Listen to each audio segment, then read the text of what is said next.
ഈ വീഡിയോയിൽ നോക്കാൻ പോകുന്നത് ബയോളജി പോർഷനിലെ കലകൾ എന്ന് പറയുന്ന ഭാഗമാണ്. കലകൾ എന്ന് പറഞ്ഞാൽ ഇംഗ്ലീഷ് ടിഷ്യൂസ് എന്നാണ്. ഒരേ കോശത്തിൽ നിന്ന് രൂപപ്പെടുന്നതും ഒരു പ്രത്യേക ധർമ്മം നിർവഹിക്കുന്നതുമായ സമാന കോശങ്ങളുടെ കൂട്ടമാണ് എന്ത്? കലകൾ.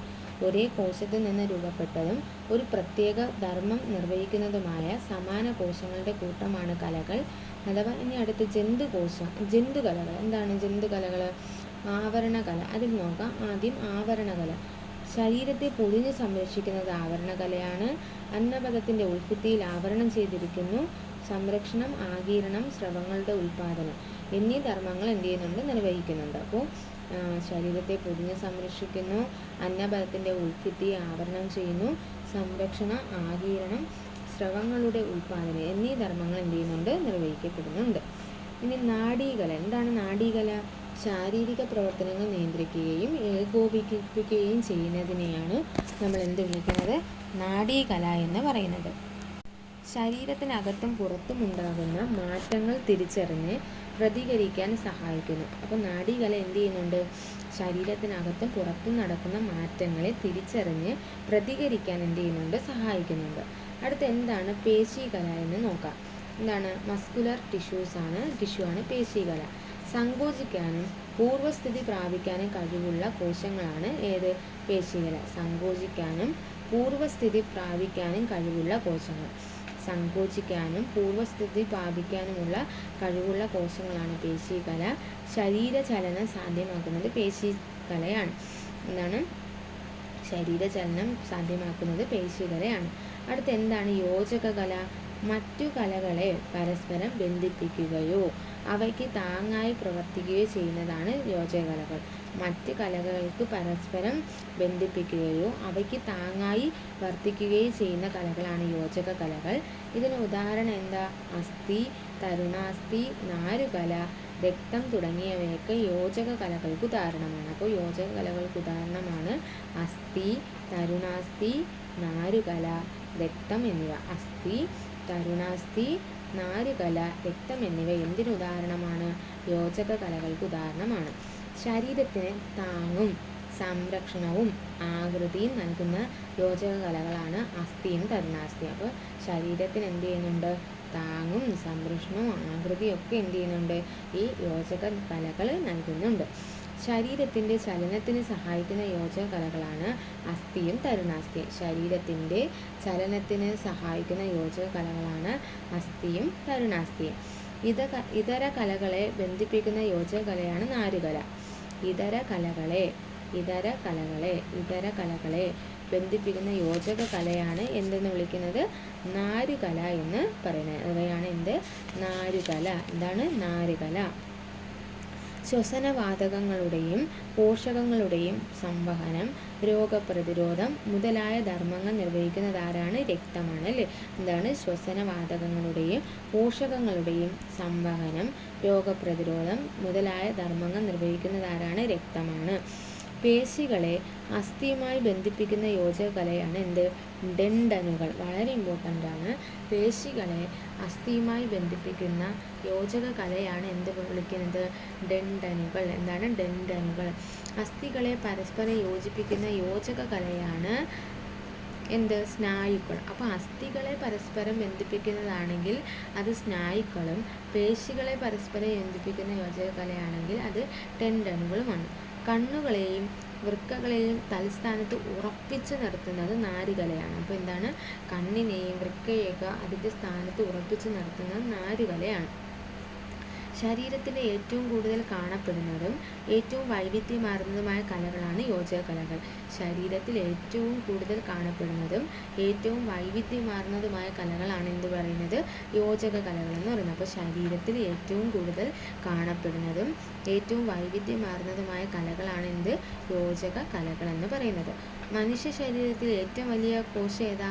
അത് അണ്ഡവും. മനുഷ്യ ശരീരത്തിലെ ഏറ്റവും ചെറിയ കോശം ഏതാ?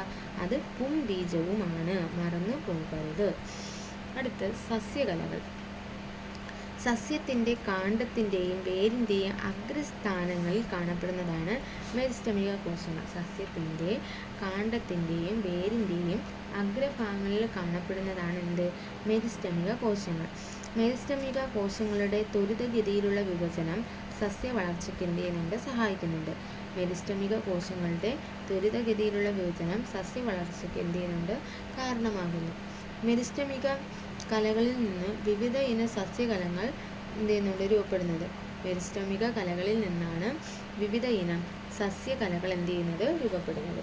വിവിധ ഇനം സസ്യകലകളുണ്ട്. എന്തൊക്കെയാ? Parenchyma, collenchyma, sclerenchyma, xylem, phloem. അപ്പോൾ എന്തൊക്കെയാണ്? Parenchyma, collenchyma, sclerenchyma, xylem, phloem. ഇതൊക്കെ എന്താണ്? സസ്യകലകളാണ്. അടുത്ത് പാരൻകൈമ.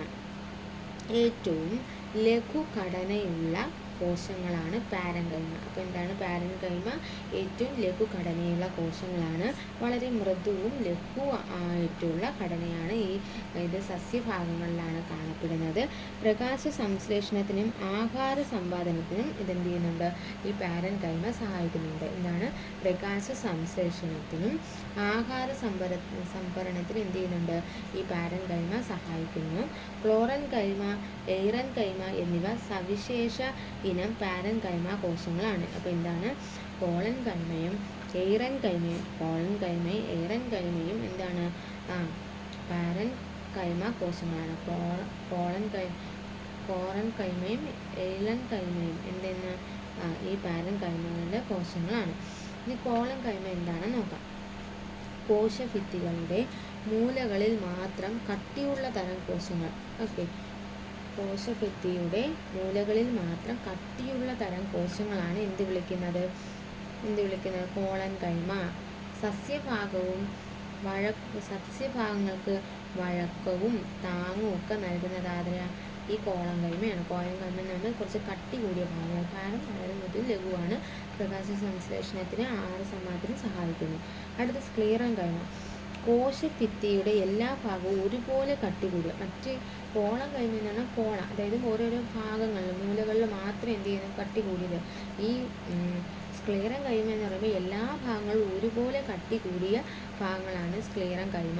സസ്യഭാഗത്ത് താങ്ങും ബലവും ഒക്കെ എന്ത് ചെയ്യുന്നുണ്ട്, നൽകുന്നുണ്ട്. സസ്യഭാഗങ്ങൾക്ക് താങ്ങും ബലവും ഒക്കെ എന്ത് ചെയ്യുന്നുണ്ട്, ഈ സ്ക്ലീറൻകൈമ നൽകുന്നുണ്ട്. സസ്യഭാഗങ്ങൾക്ക് താങ്ങും ബലവും എന്ത് ചെയ്യുന്നുണ്ട്, നൽകുന്നുണ്ട്. ഓക്കെ, ഇനി എന്താ, കോശഭിത്തിയുടെ മൂലകളിൽ മാത്രം കട്ടിയുള്ളതും സസ്യഭാഗങ്ങൾക്ക് വഴക്കവും താങ്ങും ഒക്കെ നൽകുന്നത് ആരാണ്? കോളൻകൈമയാണ്. അതൊരു സജീവ സസ്യകലയാണ്. ഓക്കെ, അതൊരു എന്താണ്, ഒരു സജീവ സസ്യകലയാണ്. അത് മറന്നു പോകരുത്. അടുത്തത് സംവഹനകല. എന്താ സംവഹനകല?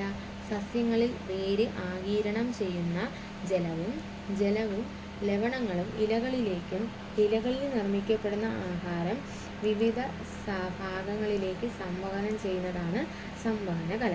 പലതരം കോശങ്ങൾ ചേർന്ന് രൂപപ്പെട്ടവയാകയാൽ സംവഹന കലകൾ എന്തെന്നറിയപ്പെടുന്നു?